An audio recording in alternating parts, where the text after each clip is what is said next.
Presiding Officer, it is impossible for us in this chamber to comprehend the terror and suffering of those who died in the Lockerbie bombing. It is difficult for us to imagine the extent of the trauma and grief of the families left behind. But what we do know is that the decision which was faced by the Cabinet Secretary was a difficult one and could not be more important.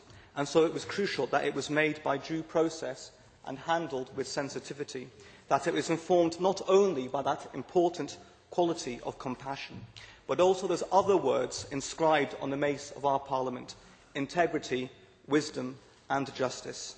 The sad reality for us today is that too often those elements were missing in a decision-making process which was chaotic, badly mishandled by the Cabinet Secretary and has reflected badly on Scotland. Today, I believe we should make clear that there were fundamental errors in the management of this process, and therefore the decision to release Mr al-Megrahi on compassionate grounds to Libya is one we cannot agree. We put forward our amendment with confidence today, and the First Minister might not like it, but his government will be held to account for the decision he and his ministers have made. Of course. First Minister.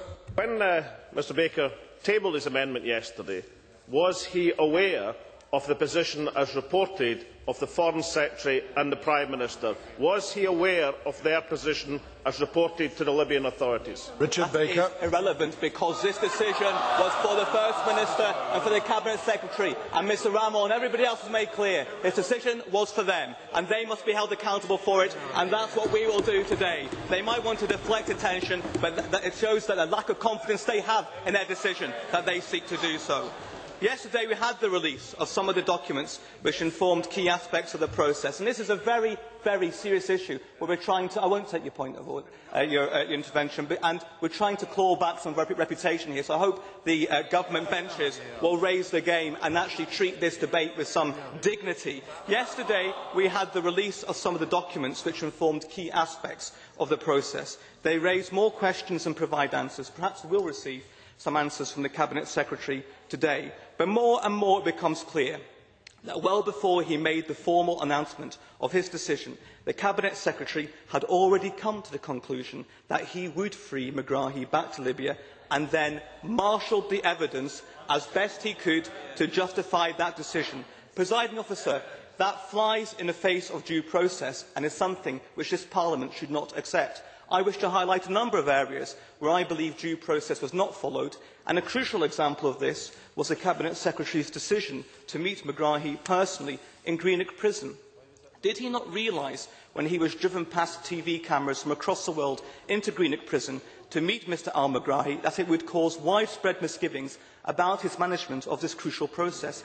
He must have known that it was unprecedented for someone in his position to meet directly someone convicted of such heinous crimes, not only while he was considering his application for compassionate release, but while his appeal was ongoing. Dr McKee. I'm grateful for giving way. If the Speaker feels that this is such a heinous crime to visit a mass murderer in his prison cell, what does he think about a head of state visiting the person who commissioned that mass murder in his tent in Libya? This was a meeting from the Cabinet Secretary while Mr Megrahi's appeal was ongoing, and was an entirely unnecessary meeting.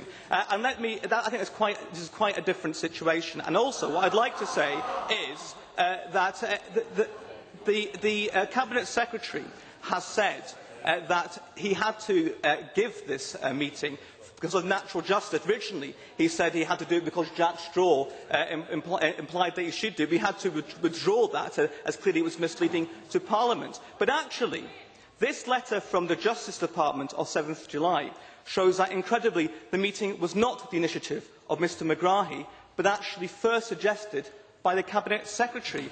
It didn't result from an approach from Megrahi, but from the Cabinet Secretary himself, and I find that incredible. Did no warning bells sound before that approach was made about how inappropriate it was? I must make progress. At first, Mr McCaskill said that he had to have the meeting because he was following advice from Jack Straw, but that has been shown to be totally incorrect. And now we also find from the minutes of that meeting that it was the Cabinet Secretary himself who raised the issue of Mr Megrahi's appeal, as Mike Rumbles pointed out, and said that for the transfer request to go ahead, it would have to be dropped. And that is quite a different account from the one we had from Mr McCaskill in the Chamber last week. And of course, only a few days later, that appeal was dropped. I want to turn to a number of other flaws in this process on which questions remain.